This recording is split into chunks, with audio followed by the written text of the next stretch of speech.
Good. All right. Call to order. AJ, would you do the roll call, please?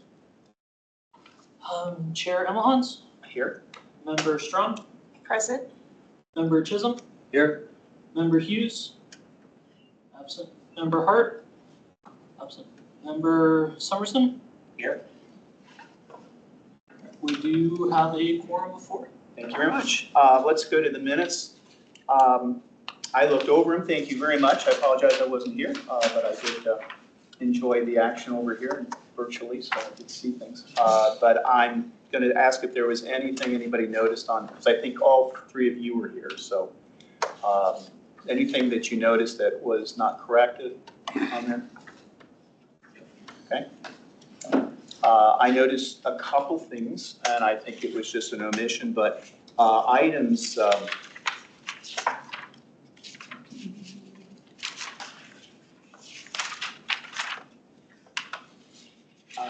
let's see, items on topic 4, code enforcement significant events, items C and D. I didn't hear that those were covered. They were on the agenda, but I didn't, unless I missed something. Did you address both of those? Do you remember? Yeah, they were initially skipped and then they were covered back. Okay. Just a little bit later. Okay. All right. Great. Thank you. And I did not look any further than that spot to see if they were there. So thank you. Okay. Do we have a motion to approve the minutes? So moved. Okay. Second. Second. Okay. All in favor? Aye. All opposed? Okay. Moving on to public forum. Do we have anybody online, AJ? I don't see We do not. I did not receive any emails. Okay. We have Edie is here, so we're going to wait for a second. Let her get in.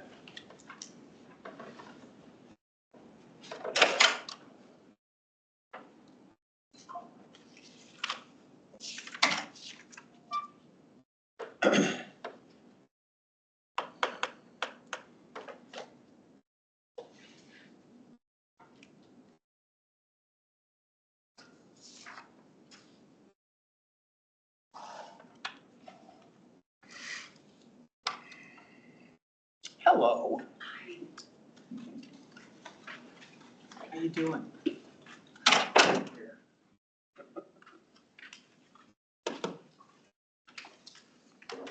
Please note that member Edie is here.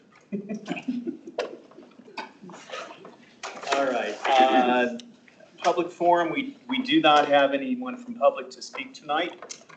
So we'll move on. I'm going to ask before we do that, AJ, I made a mistake when I approved the minutes. Are we doing an election of a vice chair, or actually an official election of chair and vice chair? That will be next month. That'll be next month. Yes. Okay, so That's when our new members will be here. All right. Starting July, so July will be our new vote for chair and vice chair. Sounds good. Yes. Thank you. Okay, just wanted to clarify that. All righty. Let's go on to code enforcement significant events. Move on to the statistics for May. If you have those in front of you, please flip over to them. It's all yours, AJ. Yes, so attached are the May statistics. Any questions? Seen these for the last few months now, so same way.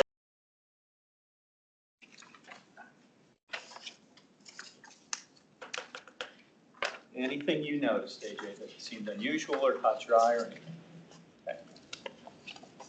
Anybody see anything that they noticed that seemed unusual or had questions about?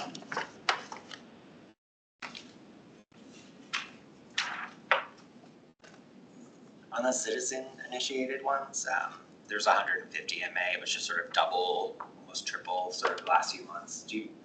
How do you know, like, what those were? So we are into our grass and weed season. Okay. So if you go down to the code enforcement tab under the grass and weeds, you'll see we went from 8 in April to 102 in May. So majority of those are just strictly the grass and weeds. Okay. Yep.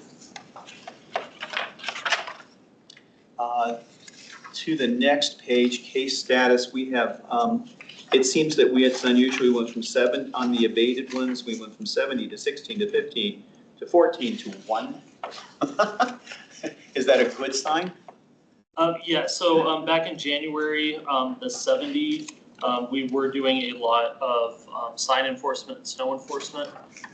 And then moving down, same thing with our snowier months, just of what the focus was. And now with the grass and weeds, we have to restart the process with the notices.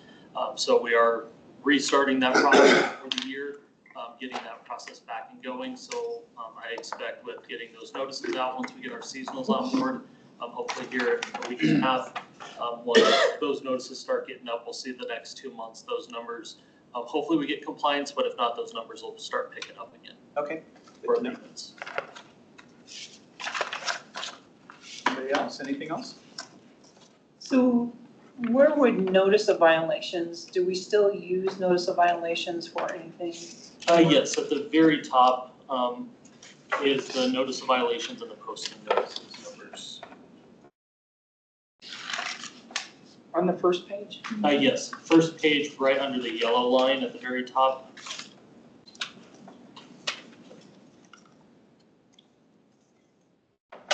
I see. So what types of things do get notice of violation? Grass and weeds, correct? So our seasonal weed notices, the initial one, if it is a citizen complaint, like through Englefix with a photo, the first one that goes out because we don't have our seasonal officers on yet, those will get mailed out as a warning for right now. Notice of violation are going to be your trash cans that are left on a curb. Items that can be remedied, minor violations that can be remedied in 7 days just as a education item. Your posting notices are going to be the ones that haven't been remedied within the 7 days, or your more serious violations that you have the 14 days. If not, then it will either be a summons or an abatement after that process. Okay, thank you. Anyone else? I've got a request, and tell me you can't do it or tell me that it's possible. It's nice to see the trending that happens because we see the months as they move forward. I think what would be helpful for this committee would be to know what happened last May and to be able to sort of do a year-over-year comparison.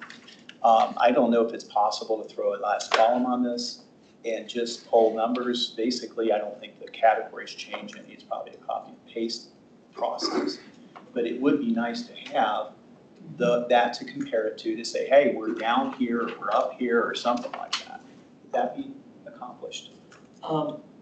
Yes, I believe the same spreadsheet is included on the annual report.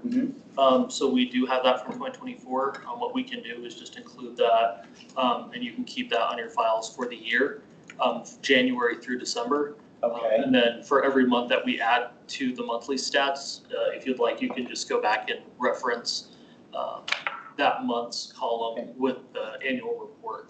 But all those numbers are available, and like I said, I believe those are submitted with the annual report. Same spreadsheet, same layout. So yeah, all those have already been published.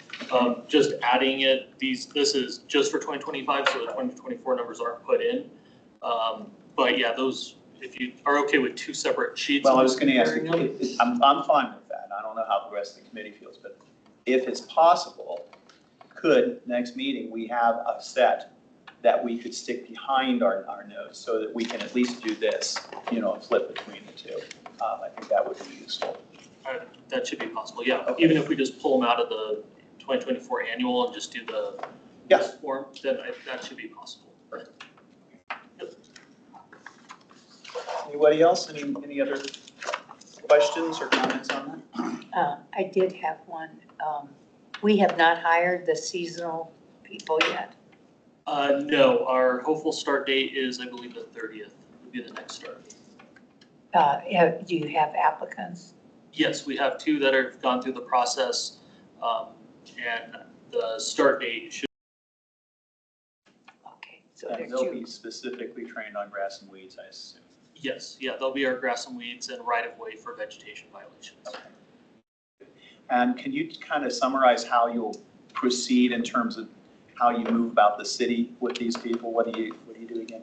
Yes, so with two of them starting at the same time, the city's divided into different blocks. So the city's divided into 24 blocks, north to south. And so we'll start them one pretty much north of the city, one south city, and they will just in a grid pattern hit all the residential areas. One will work north to south, one will work south to north. They'll overlap once the first round is done. They will switch areas and then do the second pass. That second pass will be when the enforcement period starts. And that's when, like I said, that abatement number may go up because that will be the second pass. Any properties that haven't complied with the first round, that's when contact will start seeing why those properties aren't, identifying any properties that the owners aren't there, vacant properties, anything like that that need to be abated or anything like that.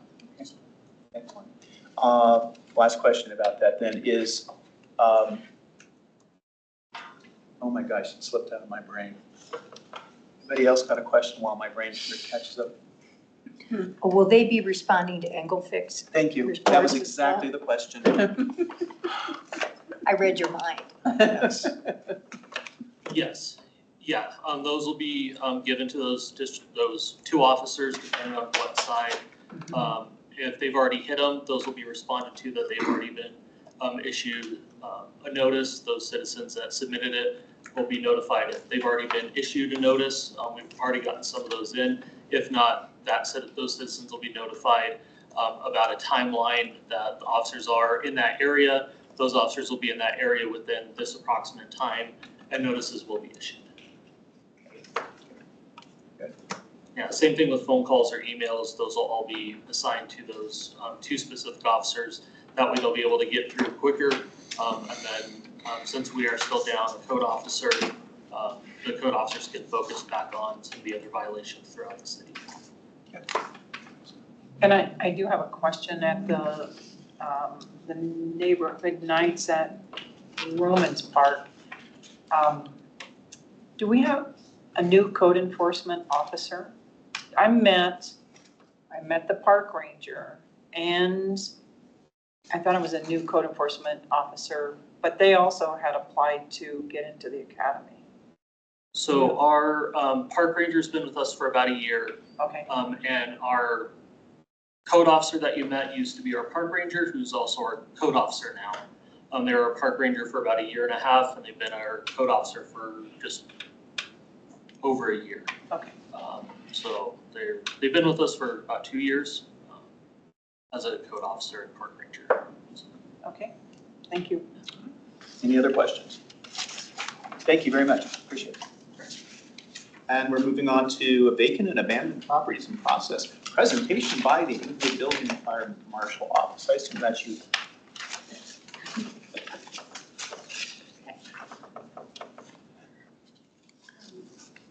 So we're going over the PowerPoint presentation that we did for council last November.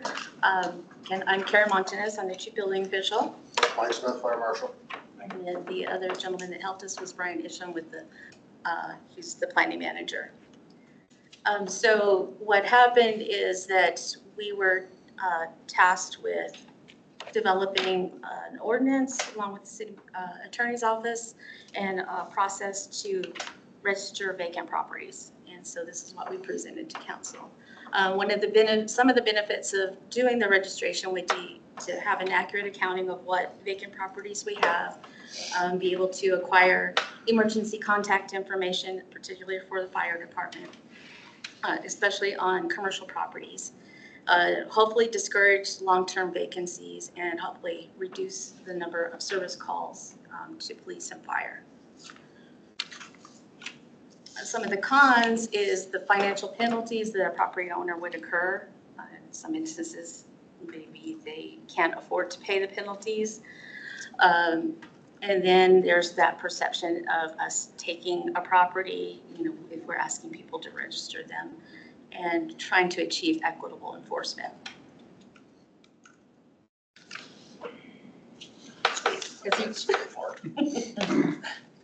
So vacant properties would be classified as property or structures that is not occupied, not legally occupied for more than 30 days consecutively of 180 days. or more. Exemptions would be properties, buildings that are under a building permit. Properties would be presumed vacant if it has boarded up windows, fenced off areas, no active commercial enterprise, or is not a person's primary residence, etc. So primary residence for people that might leave town for 6 months during the winter to go to Arizona or something like that, but their primary residence is still here. They would not be charged. So some of our security requirements would be for the properties would include up to boarding up windows, boarding up doors, gates, additional locks, fencing if we need to. If security measure fails and becomes a nuisance for calls for service from either the fire department or the police department, we can have the property owner increase the security by adding lighting, fencing, more board ups, monitoring it. We would do like crime prevention through environmental design, so that might be adding more landscaping, brushing, to further deter people from going inside of the residence, going inside the commercial property. The fees associated with the ordinance, yearly registration of vacant property with structures. So it was based on square footage, 1 to 5,000, 250, 5,001 to 10,000, 500, 10,001 to 25,000, 750. More than 25,000 square feet of vacant property / commercial property is $1,000. Annual registration of vacant unapproved parcel is $50. The annual registration fee would increase 3.5% each year of vacancy. Failure to register a vacant property would have a fine of $500 in addition to an annual fee. The annual fee would be waived for government entities like 501c3 nonprofit organizations.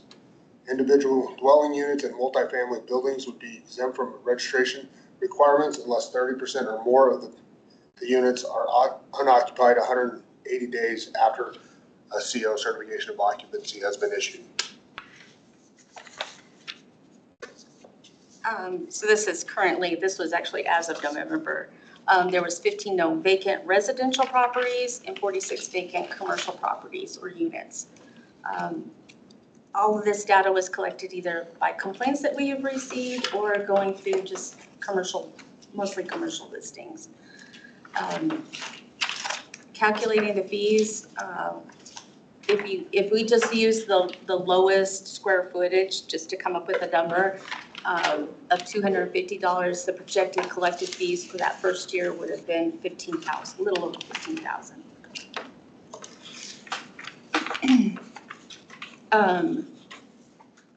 To get an idea of what the cost to the city would be to have, instituted this registration process, we reached out to our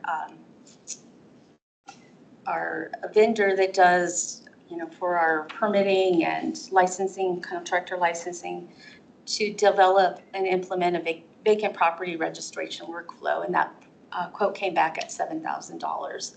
That would include the registration, payments, sending out automatic renewals, etc. Go ahead. Going through this, we realized it was going to be a lot of time spent doing this, especially keeping track of what the vacant properties were, continually monitoring those and trying to get those all registered. So we had asked for an FT for that. That person was not intended to just do vacant properties. We were going to have them help with property maintenance cases and zoning enforcement, and then helping out with our work without permits that we get. This was a full-time FTE. Mm-hmm. So the first year would be a lot of legwork and admin work of this person gathering all the information throughout the city of vacant properties. So it would take a little bit of time to get this rolling. Commercial properties are easier for us because we do annual inspections. So in our fire program, we have a pretty accurate list of vacant properties. There's not a lot of them, but they change too throughout the year. For instance, he realized there was one today that he didn't know about. Oh yeah, I went to Advanced Auto, I didn't know it was vacant. I didn't know they moved. No idea. Which one? One off of Eastman and Broadway. Oh, okay. There's still one down south on Broadway. I think Steve Cook has next week they're getting a new lease signed.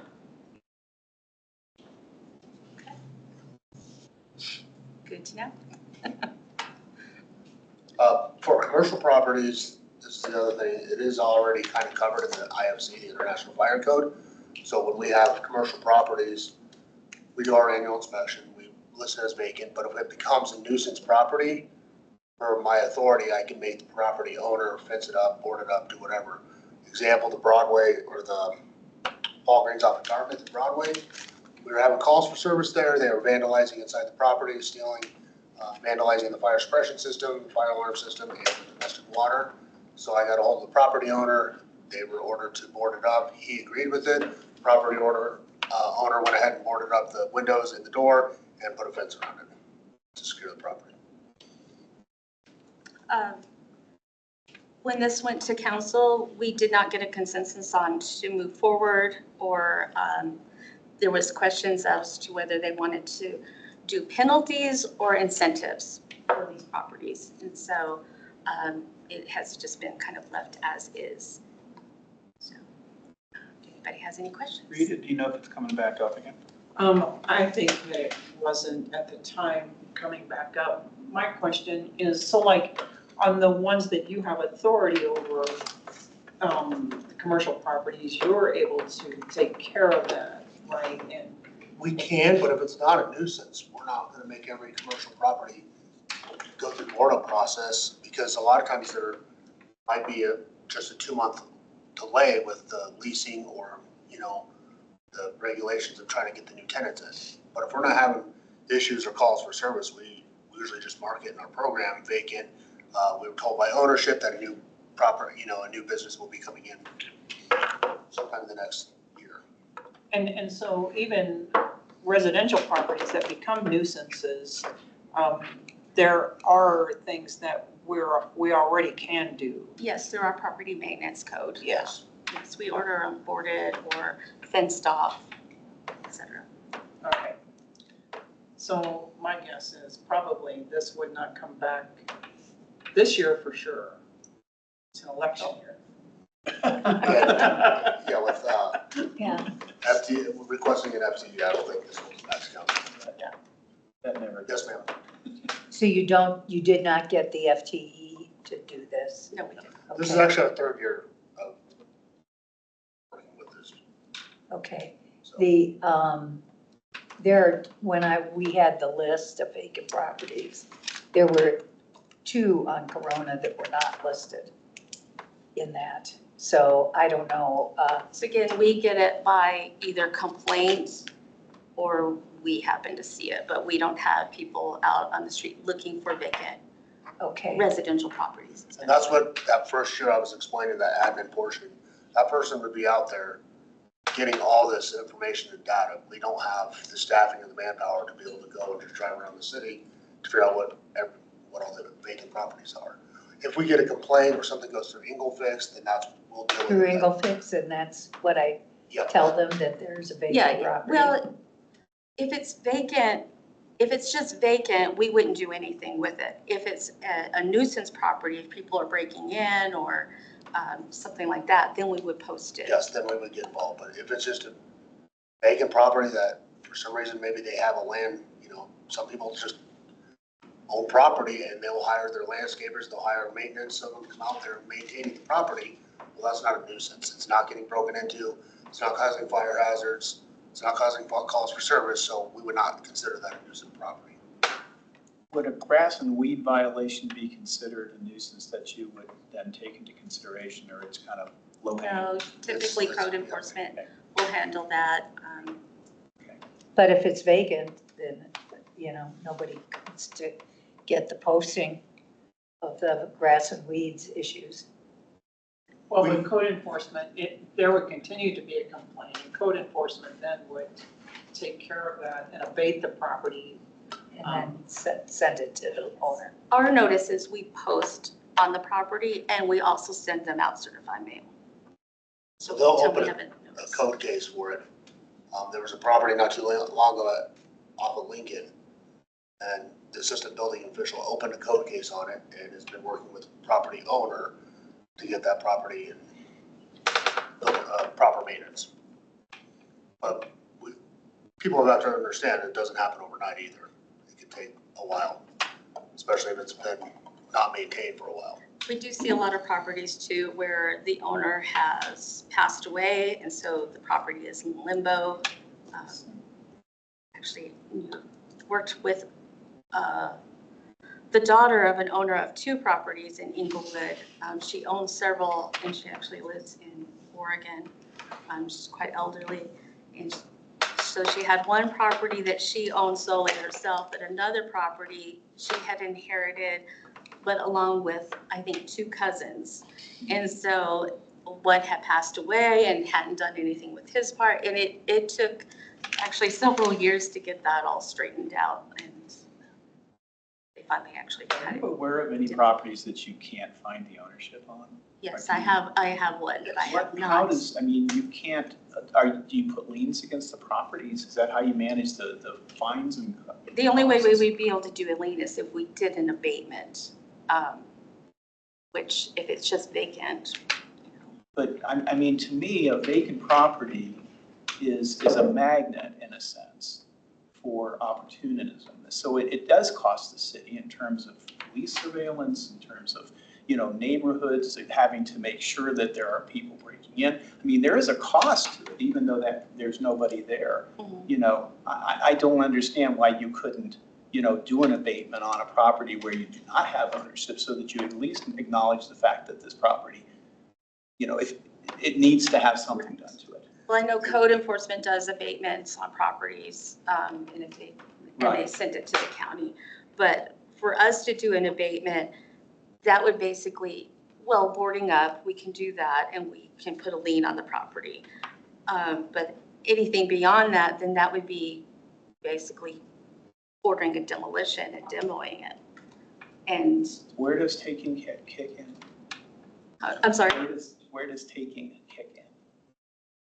I'm gonna let. Yeah. So Vicky, where- to Karen's point about demolition, that is something, okay, so the city has adopted the International Property Maintenance Code, which addresses some of the enforcement options that Karen was just talking about, such as issuing work orders or boarding up the property, or issuing an order for demolition of the property. But an order for demolition for the property is ordered. That's something we can require the property owner to do. And the property owner, fails to comply, then that is something the city can take on. When the city does that, the cost the city incurs can be liened against the property. Where does taking come in? So there is Colorado case law that where the demolition is done appropriately, and if the property is truly a nuisance, that is not considered a taking. The risk the city does run is if a court disagrees with the city's analysis about whether or not this is a nuisance property as defined under our code and under the International Property Maintenance Code. So that's where we run into issues. If that were to occur, the city, a court would potentially find that the city would be liable for the fair market value of the property. So there is that cost concern, and it's not an issue that the city takes lightly, both for making sure we're not violating anyone's constitutional rights and also making sure that we're not causing a liability for the city. Sure. There was a house on Logan a few years ago that the homeless kept breaking into, and was that on your department, the building department? Yes, and that was actually the one I was speaking of where the elderly woman owned 2 properties. Okay. That was the property that had several family members involved. And so I did work with the daughter and, you know, would send her photos and saying, you know, to rehab this home would be extremely costly. And she's like, no, we want to sell it. And they sold it and then it was demoed, Okay. so. Right, but you went out and boarded it up, and then somebody took some of the boards down, and then you had to go back and board it up. Actually, we did not. She had a maintenance company Okay. that would board up. So we would contact her, Okay, as well as code would sometimes comment about weeds, et cetera. okay. And so that's how that one was handled. So I was involved in that one too because it became a safety hazard because underneath the house was a big fall hazard with open electrical and gas lines. So I did an emergency abatement of the XL shut off and electric and water. So people were breaking in there and using the electric, using the hot water, using everything they could. Actually, that's a different one. It's a different, it's on Logan, but it's a different Oh. one. Okay, it's a different one. But yes, the same thing with But that it one. got taken care of too eventually, correct? Yes. And then it depends, I mean, perception of if it's a nuisance or not can be wide scale from different eyes. And it comes down to like safety hazards, and there's a lot of things that go into it. For example, we have a structure fire in a residential home that becomes a collapse safety hazard, but it's obviously vacant. It's not a nuisance because they had a structure fire. So those are where we order emergency board ups, get that property secure so we don't have people going in there for potential collapse. So there's a lot of different avenues and areas where it could be a nuisance or it may not be a nuisance. Is it the case, and forgive me if I didn't catch this the first go round, but it's very dependent upon angle fix or residents complaining or communicating to the city, that looks like a vacant property to me, it looks like it's a problem, will you look into it? You don't drive down the street and look at a property and say, hey, that looks like a vacant property, I need to look into it. So it's driven by residents to trigger the process, is that correct? Yes, especially for vacant property. But kind But of again, it's perception. perception. So Right. you have a house down the street that's vacant and you don't like that it's vacant and it, because it does bring down Sure. the neighborhood, but there's nothing happening there to become a nuisance. There's not people breaking in. They're keeping, somebody's coming by every once in a while and cleaning up.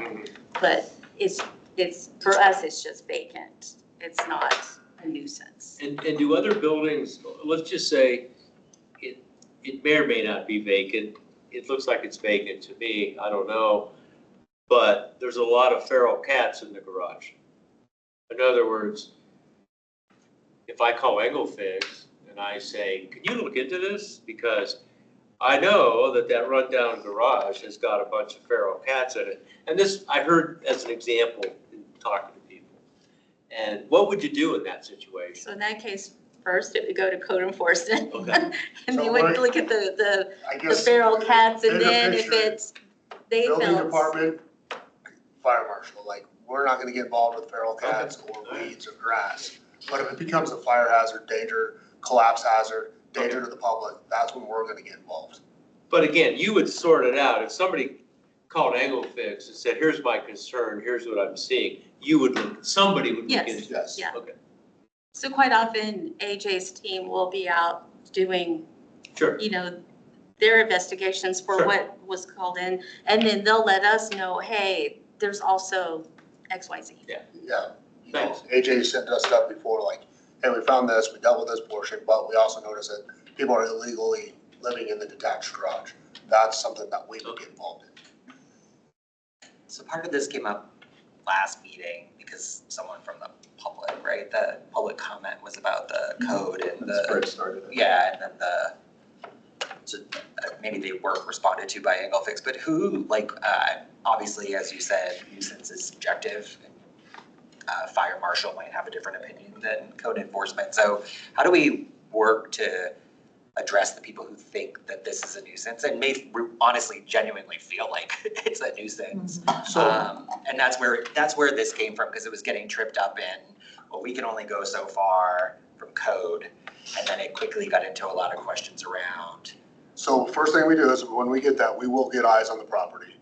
If it's AJ's group or my group we're building, we'll get eyes on the property, see what's going on.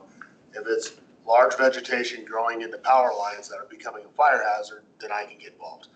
If it's just tall weeds and grass, the AJ gets involved.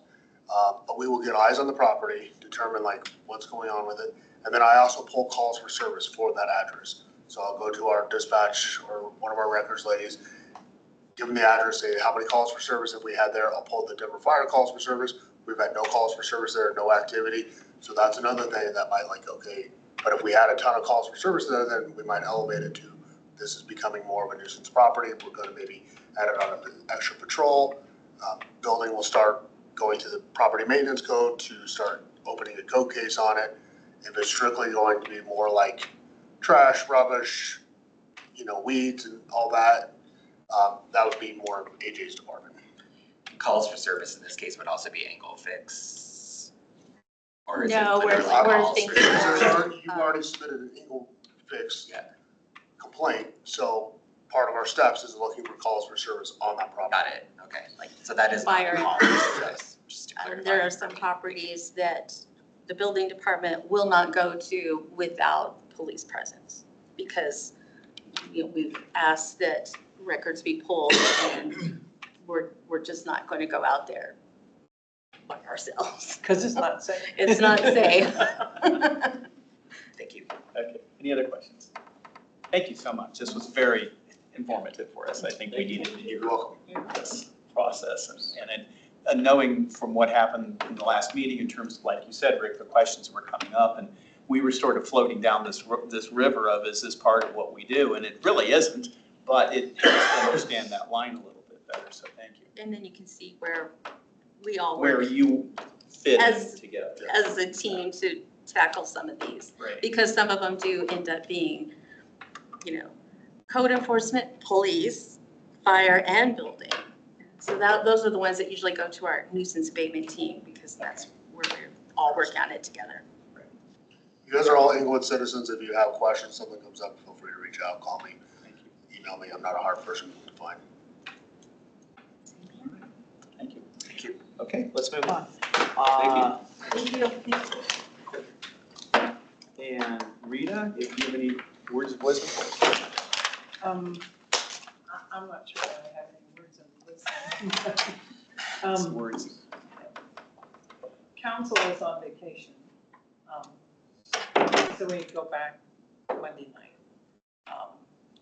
And I did happen to, and I'm trying to remember, did I see any of you at Romans Park on the last neighborhood nights out? And code enforcement was there and do different code officers go to different ones of these meetings or? We have a few different scheduled, due to staffing, we have our two later working officers that are the primary ones for those events right now. Okay, actually, and it was very interesting because there was a person that was walking in their park and their dog was on leash. Their dog was really well behaved, but one of the code enforcement officers went over and then you see the guy coming back and the dog's on a leash.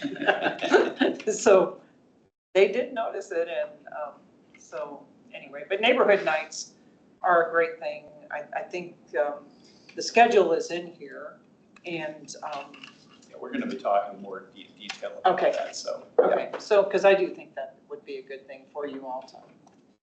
Oh, yeah. Yeah, we had some good intentions, but that. Yeah, well, Right. we'll address talk it in a about it, minute, so. yeah. Rick's gonna fix that problem. This one. Yes, I heard my name come up a few times.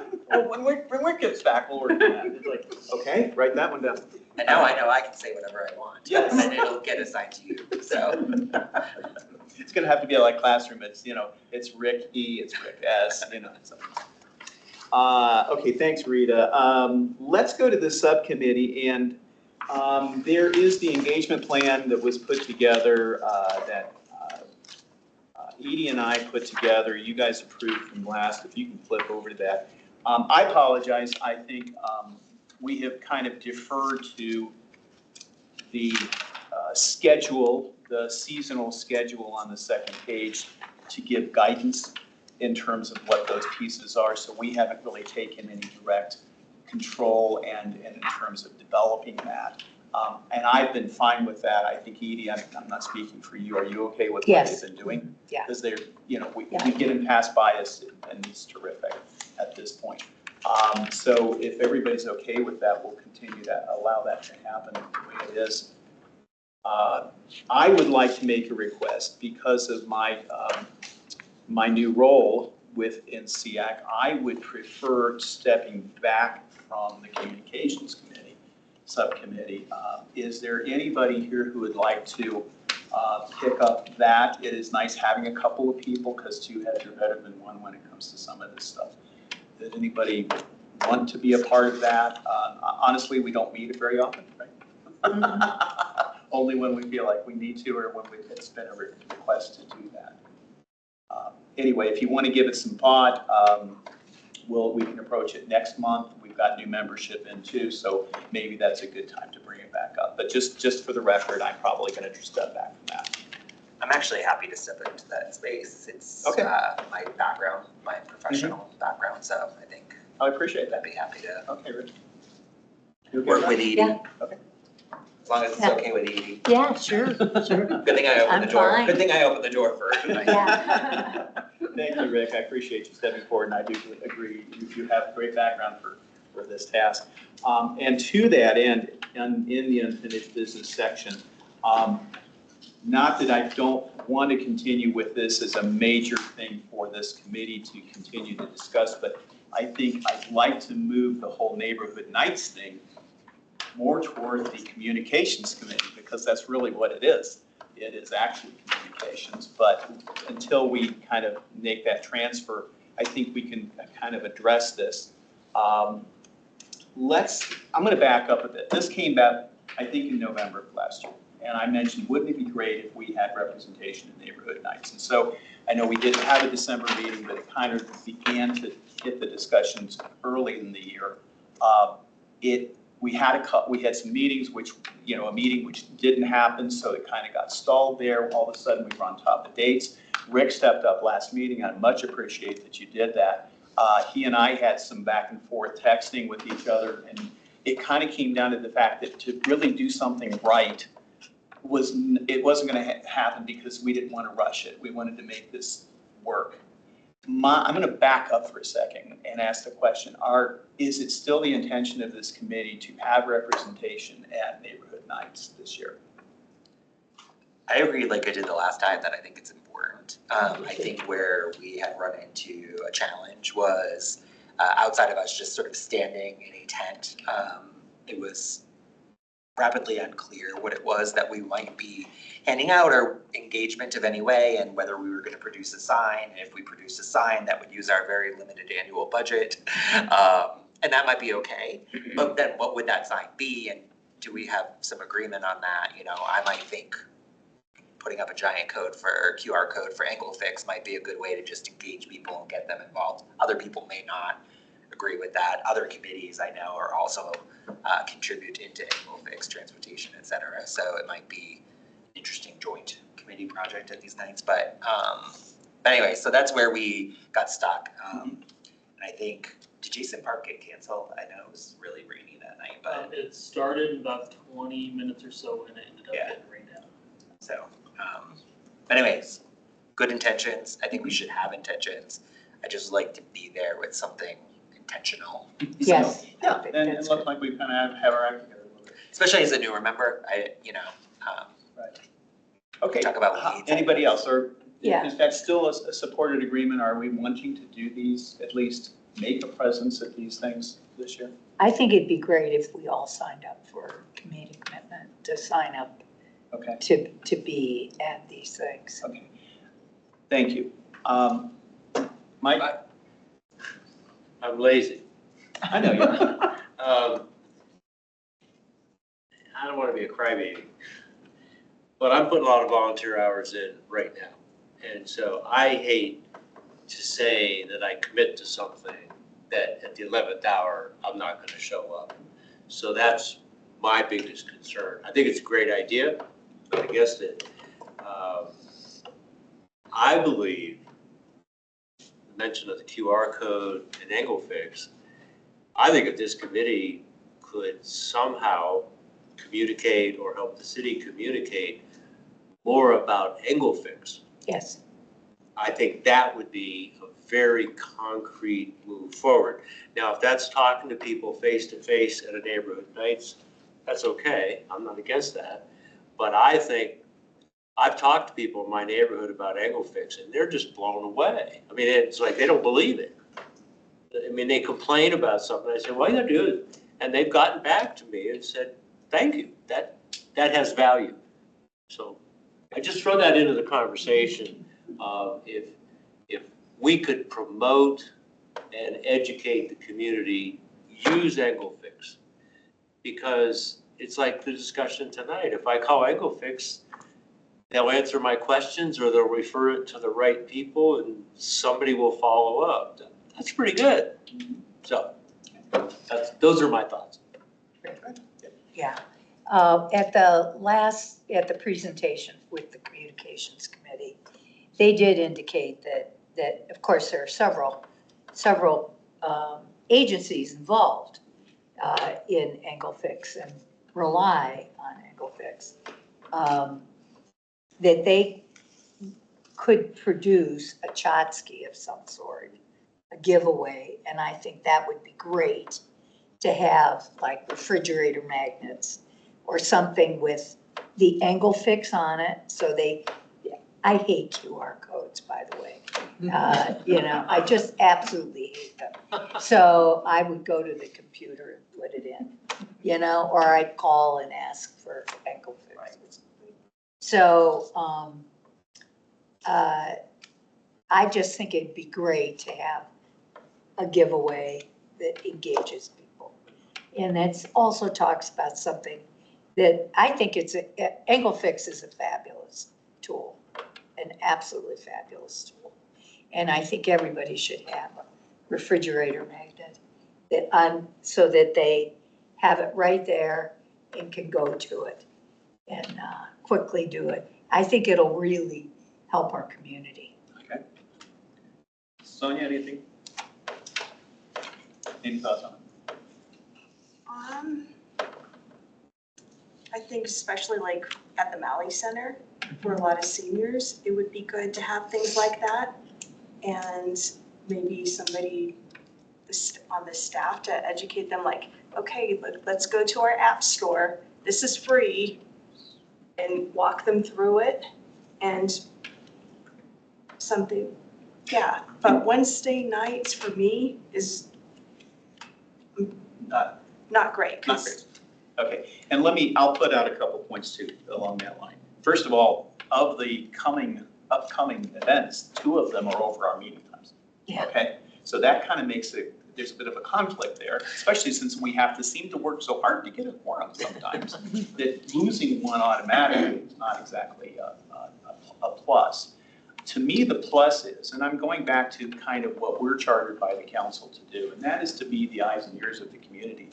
And part of that is talking to them and being out there and saying, hey, you know what? I'm on a committee that represents you with relationship to code enforcement. We advocate for the citizens to make sure that they're heard. And here's how you do it, or here's who we are.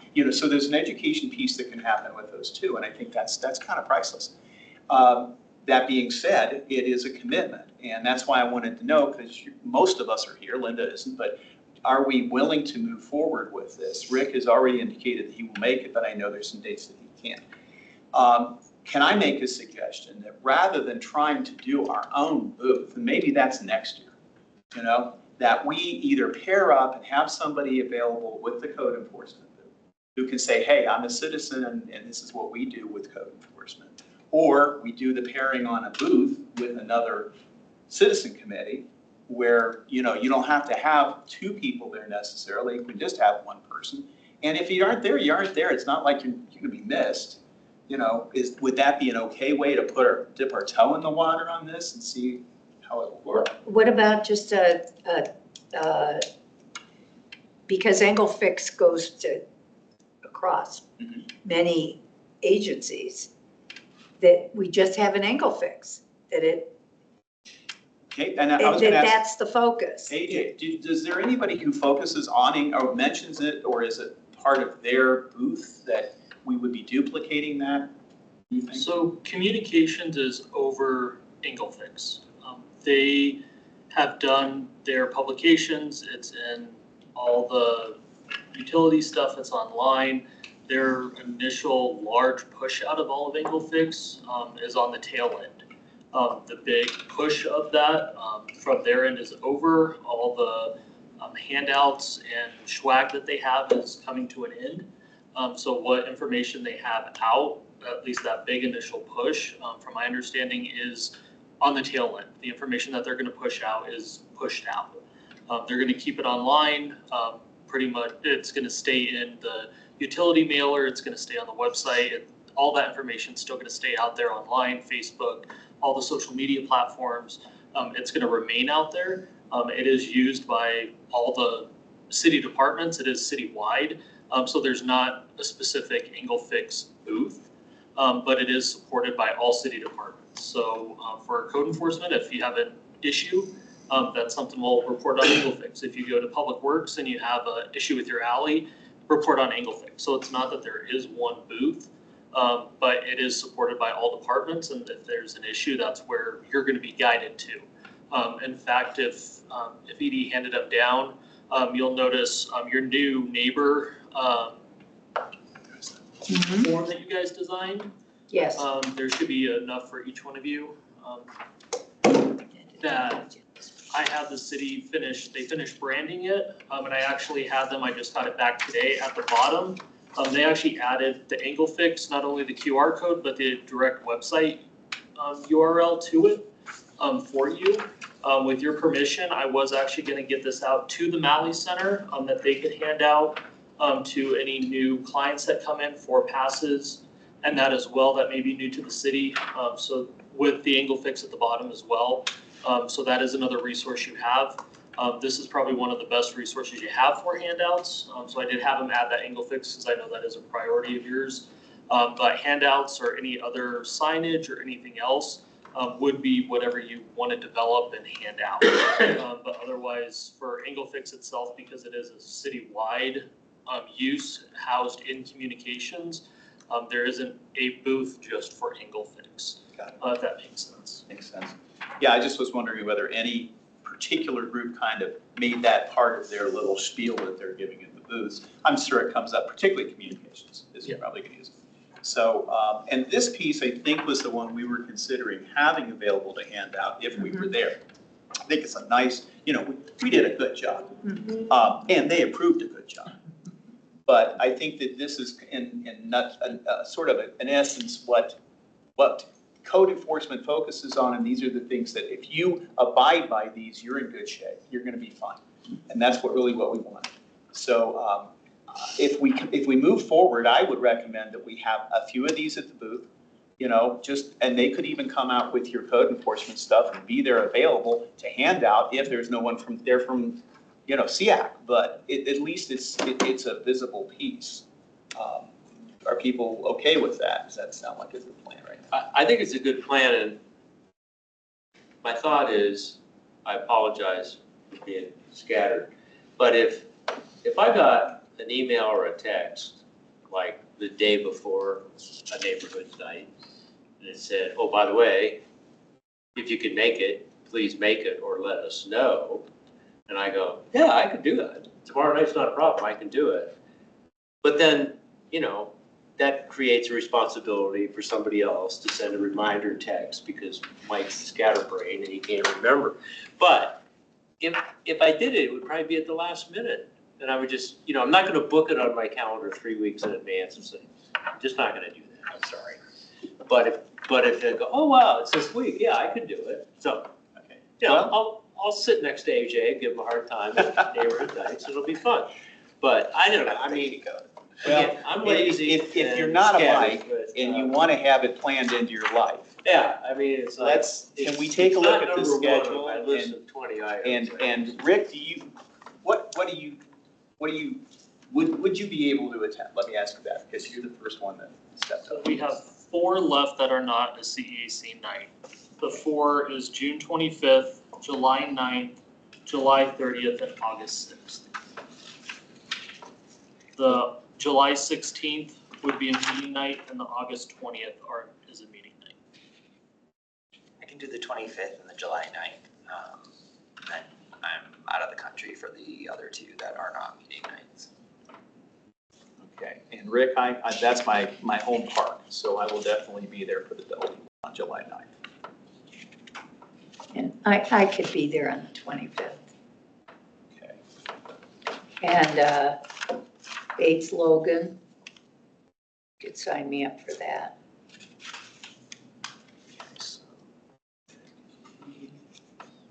Bates, Logan, Rick.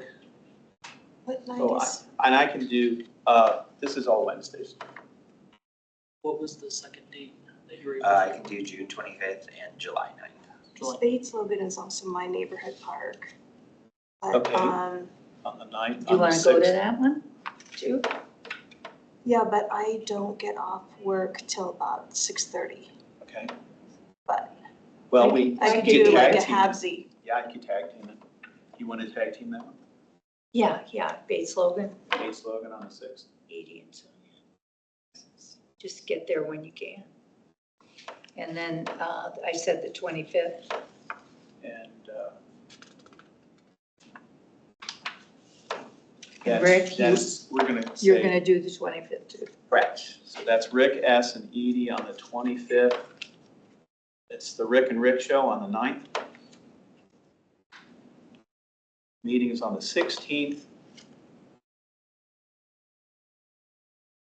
30th Centennial. I could probably do that one, if you remind me. We'll call him Mike.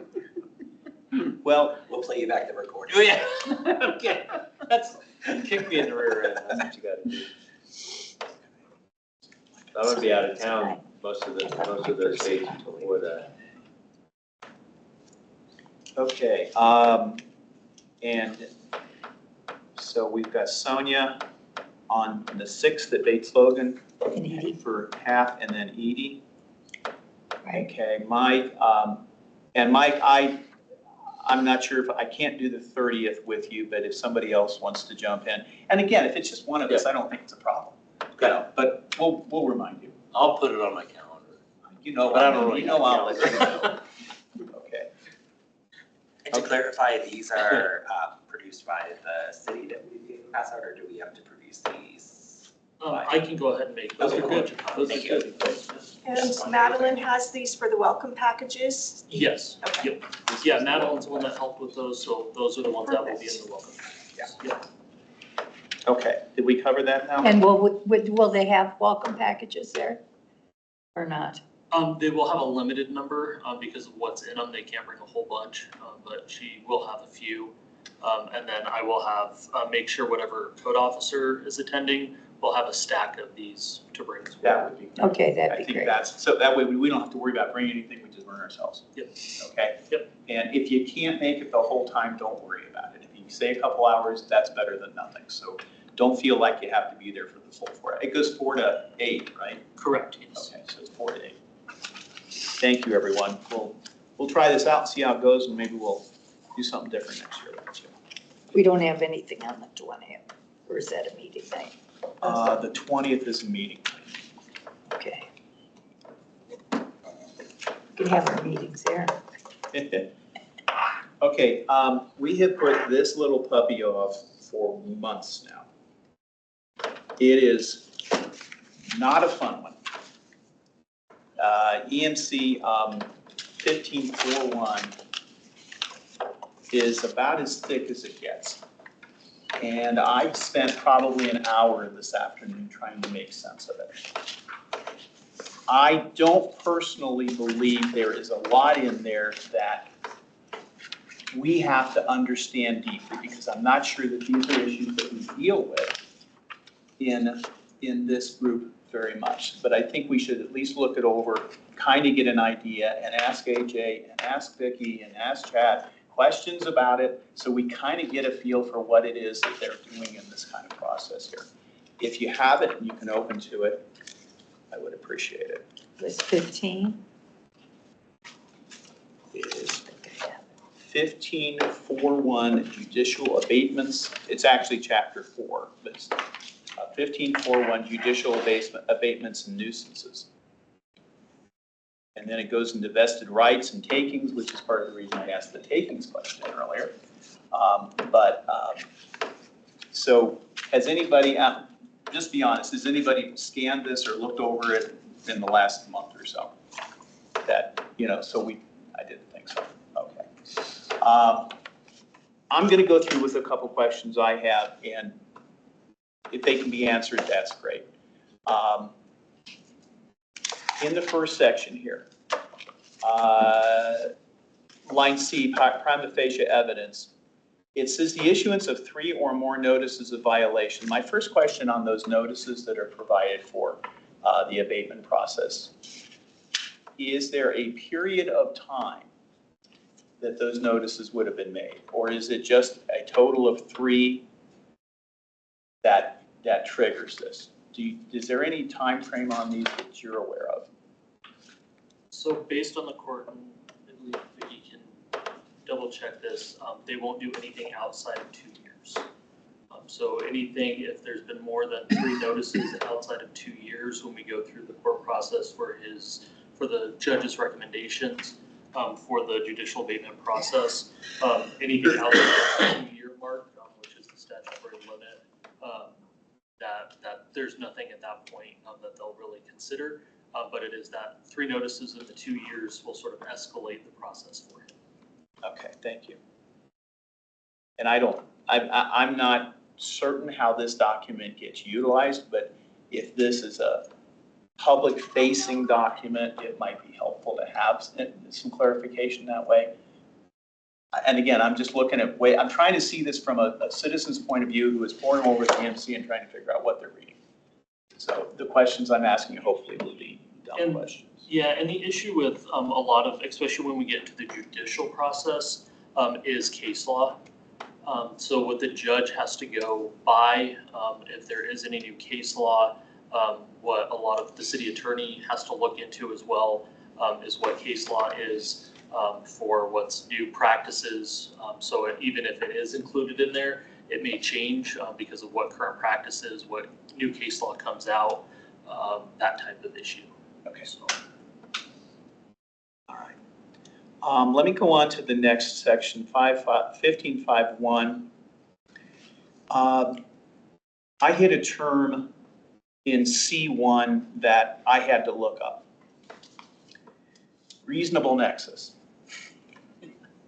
And in my mind, if you use a term like reasonable nexus in there, there should be an opportunity for someone to understand that term. I did look it up. It's considered the substantial relationship between individuals and activities and the government's response to that. So it's essentially meaning that the action that happens has an appropriate government response to it. It's not there's not a higher penalty than for what it is. You know, death for jaywalkers is always my best line. You know, so I'm assuming that's what it means. But where would a common person do besides Googling it if they're trying to read through this? Is this something we could put in the definition section?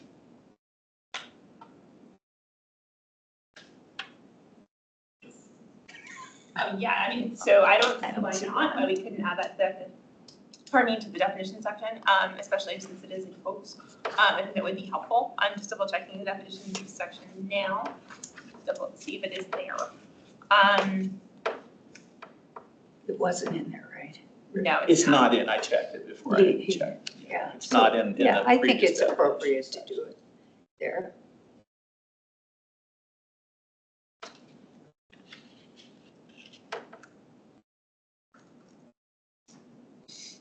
I mean, I do think part of the reason why it is in quotes, going back to AJ's point earlier, is that a lot of this is guided by case law and what, how that term has developed throughout the judicial process.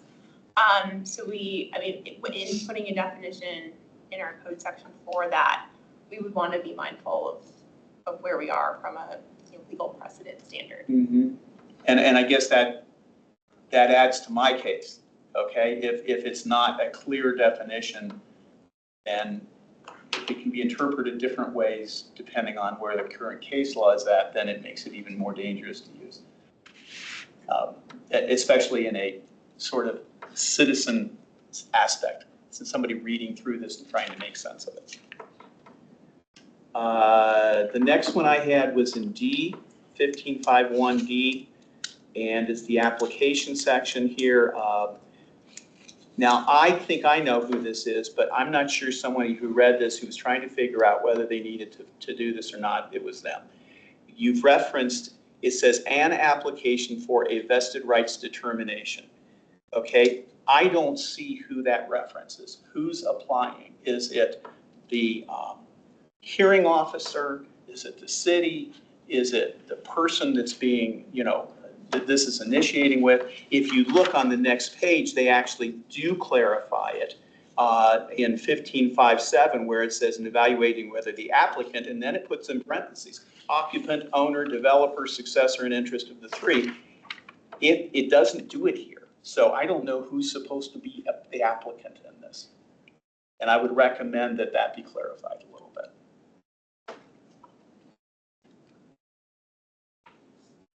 I think if you look up in number 1 above that, it says an owner, occupant, or developer of real property. So I'm assuming that that's who that refers to.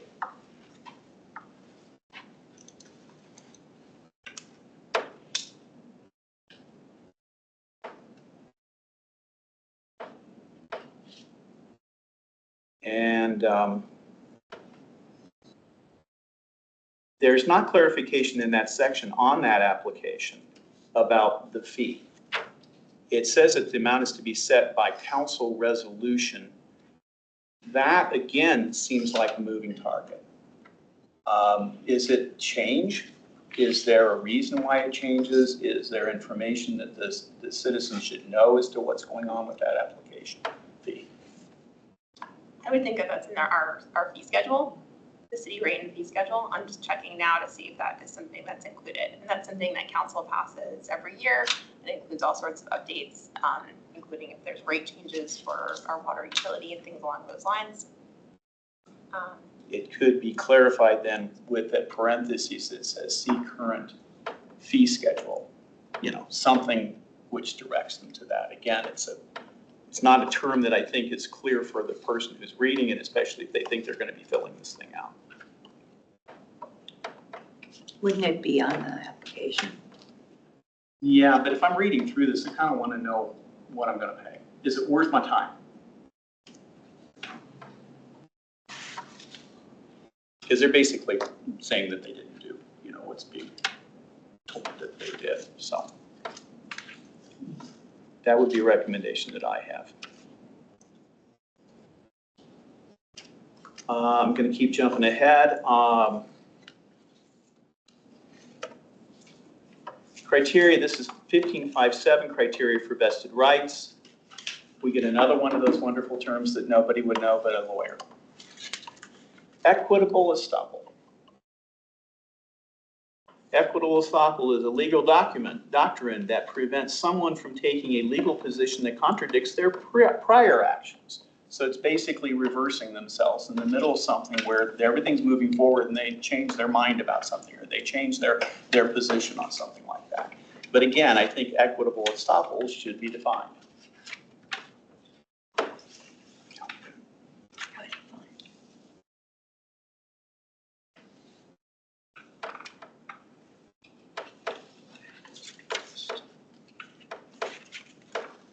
Going back to your section D for vested rights, there is no definition in that section for who is vested rights because that application is for someone to say that they have rights for the property.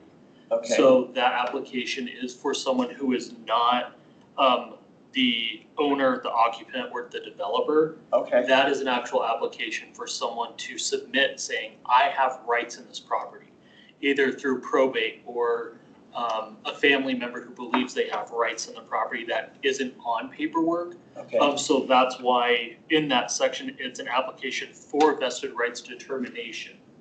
And that's why it has in there that the name, address, and phone number of the property owner or occupant, short, concise statement of the alleged nuisance, it shall be provided to the court. And then if you keep going and looking with the 15.5.7, the criteria for vested rights is the actual determination and the process to determine if that person has the vested rights.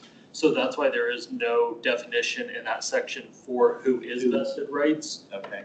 Because that's the application to say, hey, wait a second, I have rights to this property. I'm not listed or identified, so this is the process for someone to give them that chance to say, hey, wait a second, I want rights of this property, it's given them that chance. Okay, that makes sense. So- Thank you. Clarified. That was about it. Again, I just would rather have a definition of a legal term so people know what they're looking at on that 15.5.7 section on the vested rights also. But, I mean, it made sense to me after about an hour and a half. I almost had to read it out loud.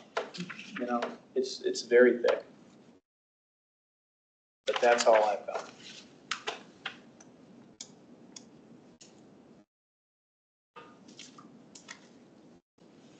And Vicki, you answered my criteria for takings question earlier, so thank you.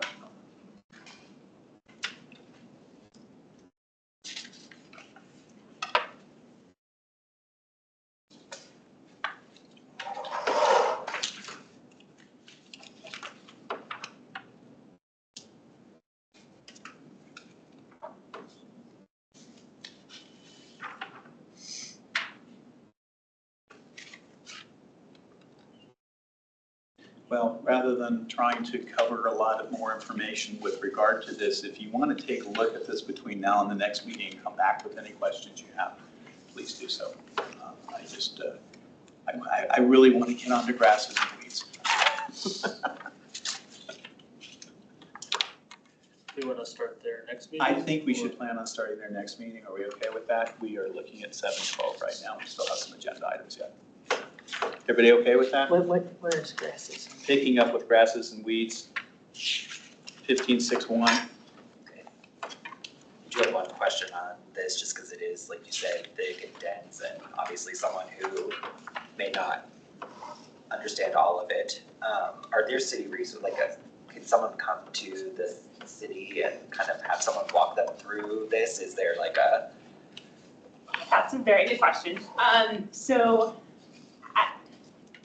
in the city attorney's office and our prosecutor, we represent the city. So Yep. we can't represent or provide Correct. legal advice Yeah. to residents. So that's kind of where we get get jammed up. When residents do call and ask about legal services, we do provide them the resources we're familiar with for like free or reduced legal services or things along those lines. We're very careful not to make any recommendations as an attorney because we don't want to be seen as endorsing any legal services. So they would need to identify an external source to walk them through these codes. Got it. That's More or cool. less. Yeah, I mean, I understand. I just wanted to clarify, so thank you. Good question. Okay. Anybody else would like to ask a question regarding that before we move on? No, we will move on. Okay, thank you. Let's go on to new business. Annual Impounds EMC 71A5. There were a request regarding the fee numbers. Where those fee numbers come from, I believe that came from Linda last week. Yeah, it did come from Member Hart, specifically the $256, that was part of the city's impound fee cost. If there were any citizens that were unable to pay that and ended up having to basically surrender their animals because they couldn't pay, the answer to that question is no. There was no one that was not able to pay that and not get their animal back. Okay. And the total number last year that I was able to get from the court ordered for that $256 from 2024 was 8 citizens that had to pay that amount. So yeah, it was very small, very minor, and all of them ended up paying that, and all the animals were returned. So. I'm gonna tag onto that question because I needed to review some of the stuff that having to do with that 71A5. And we've already had this discussion because we went over it a couple months ago. I'm seeing that too very clearly on the notice that it says 265. But then when I'm looking at 71A5B, the reference at the bottom line says, except for animals, yada, yada. Down at the bottom it says, shelter's daily costs associated with the animal's impoundment, care, and provision, collectively shelter costs. Is that different than the 265? Yes. Okay, that's over and above the 260, is that correct? Correct. Okay, and that can be as long as they're there, is that right? It's a daily imposed fee? It's $25 a day. Roughly. $25. Yeah, I don't believe it exceeds that amount for 25 unless there's that care or something extenuating circumstances. The 265 is what's collected by the city. The shelter cost is strictly only cost of taking care of the animal. Is it a pass-through basically from what the shelter is charging? Is that how it's handled? They handle it. It's what the It's shelter charges. At the shelter? They Yes. pay the Correct. shelter? Correct. Got it. It's not, Yeah, that's not collected by the city. That's strictly cost that the shelter's incurring for housing that animal paid to the shelter. Okay, all right, good. and the impound can be for anything, correct? The impound fee, or is it just for running loose? The impound fee is for any chargeable violation.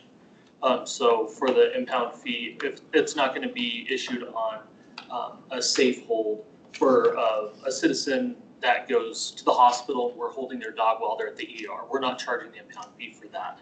But for a dog running at large and we're able to find an owner that's impounded, it could be charged for that type of deal. So safe holds, it's not being charged on. But the shelter fee would be charged. For a safe hold, Yeah. it's up to them, but most of the time they will waive that as well for those Really? safe holds. But that's up to them as well, depending on the situation. But yeah, most of the time, anytime it's impounded by the city, even if a citizen brings it in, it is that shelter cost that they charge just to recoup because they are a nonprofit. I had a question also about the 5 business days, and help me with this, because when Judge Jefferson was here, he said there was an issue with regard to a time lapse thing over a weekly period, and that it messed up. Is that related to this? In other words, is 5 days 5 any days? In other words, 3 days of a week plus 2, is it 2 days of a week plus a three-day holiday weekend? I mean, to me, that could be problematic. And I guess my question is could it be 7 days, which would be a full week, which at least would open up the number of business days available to handle this? Or is it because the shelter is open all the time, then it's a 5-day sort of thing? In other words, Yeah, so in here, where it has it listed under section E, where it's ownership within 5 days, the shelter is open 7 days a week. So that's where it is the 5 days, because they are open. Okay. And available. And there is also state law requirements under PACFA, which is the Pet Animal Care Facility Act, where the shelter can claim ownership of the dog if it's not, if no owner comes forward. And so there is some state law when they actually do get ownership of the dog legally, if we bring it in or if a citizen brings it in. So the 5 days is 5 days because they are open 7 days a week. In reference to our impound notice and hearing notice, we do give them, the citizen, that 5 business days, so they do have that chance to get to the court while they're open. Right, that's correct. And it's not that, hey, it's 2 days on a weekend, we know they're closed and we're gonna not give you that chance. We're giving them that chance to go to court, to have that hearing, to get their dog back from the judge. We're not making that decision, that's for the judge to make. So they get that 5 days to make that decision. Okay, all right, that clarified that, thank you. All right. Any other questions about that?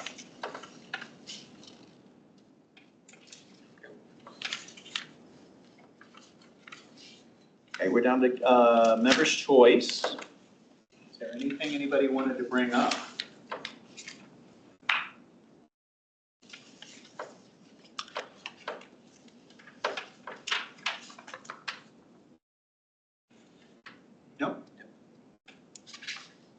I have a question. On the people that are going around for grass and weeds or enforcement part-time, what is their length of employment from, you said June 30th to to what? So as they are seasonal employees, we can have them employed for up to 6 months. So they will be through the growing season. If the growing season runs long, or if we have an early winter, they can help out with snow and ice removal. If there is other issues that come up, if there's parking enforcement. I know our last seasonal officer, we had some parking enforcement identified issues. So for anything like that, we can always sort of transition. But their primary goal through the growing season is going to be grass and weeds, but no longer than 6 months. No longer than 6 months. Correct, because they are seasonal employees.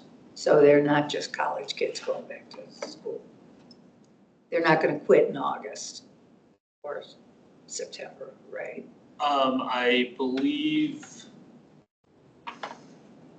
don't believe so, no. No, we actually had one that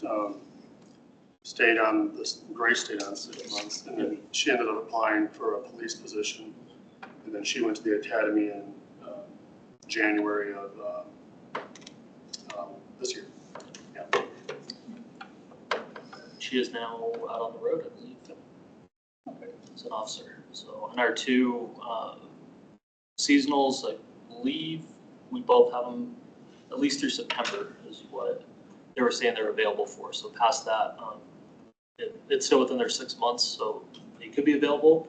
But I'm not sure if they have other plans or what other arrangements they have. But if we still have work and other stuff for them to do, they could be extended. I'm not sure if they're going. I know one of them is still college age, so I'm not sure if they have other plans or if they're in a gap year or what their plan are. But I know through at least September, we do have 2 that are available. Anybody else? I had one question. It's because I was watching the video from last week, and it had to do with the citizen who came in, Gretchen. And her issue had to do with not really getting a clear kind of next step process. And I know there was a lot of discussion about the automatic responses and then closures on these things and everything.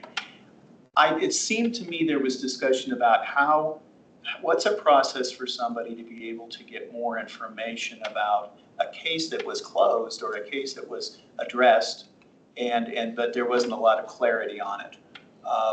And I want to say it was back with you on that a little bit. Is there anything we can do to help citizens to feel like they had something addressed and they know what to tell their neighbors when the issue was quote addressed?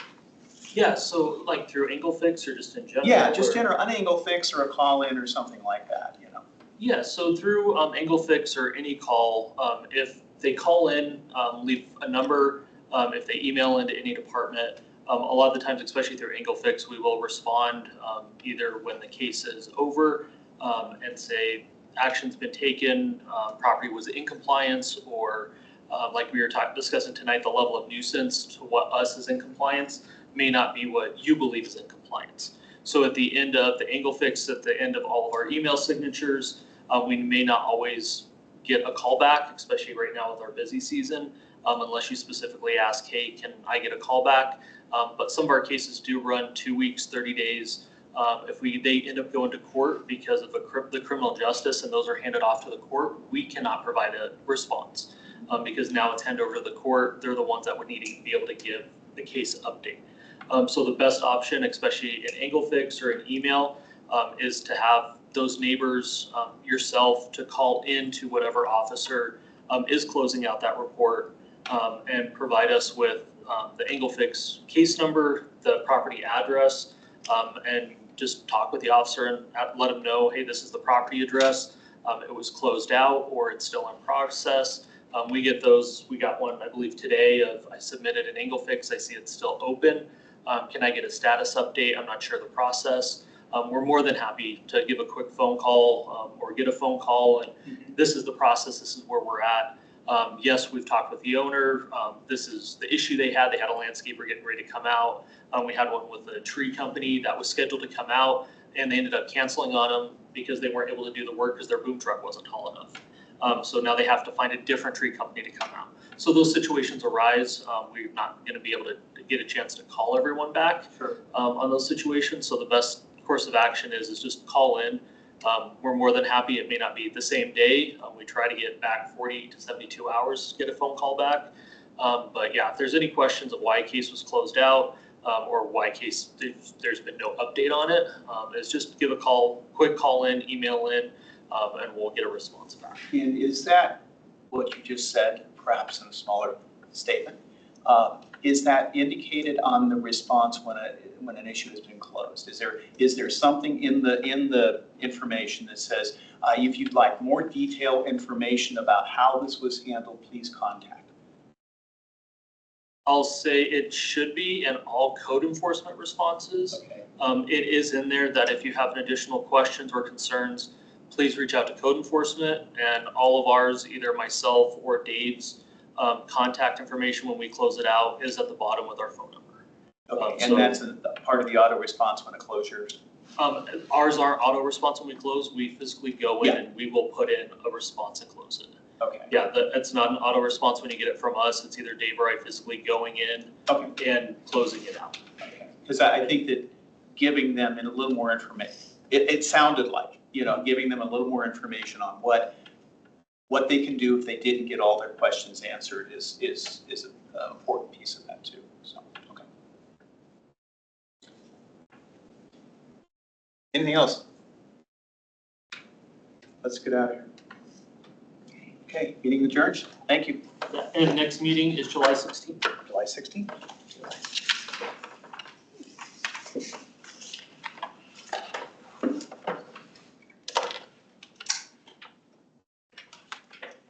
Advisory.